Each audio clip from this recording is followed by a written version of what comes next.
Барлықтарыңызға сәлем. Бүгін осындай қытырлақ самса жасап үйренетін боламыз. Алдымен арнаға жазылу, лайк басып кетіңіздер.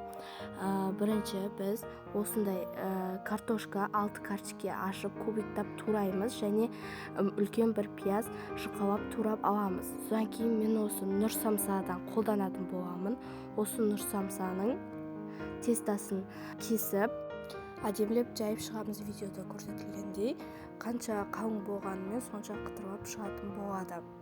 Содан кейін бағанағы дайындап қойған салымдығымызды ішіне салып шығамыз. Содан кейін видеода көрсетілгендей қылып түйемізмен әртүрлі қылып түйдім. 4 бұрышты, 3 бұрышты қылып түйіп шықтым. Сіздерге көрсетіп.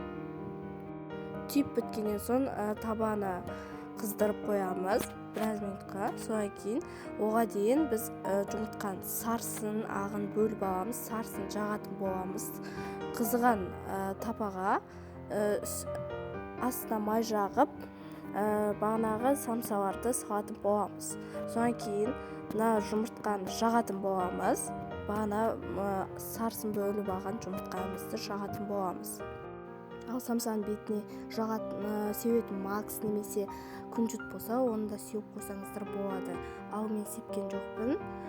Мінекей бізде әдемі сап-сары самсаларымыз пісіп шықты. Арнаға жазылып кетіңіздер, лайк басып.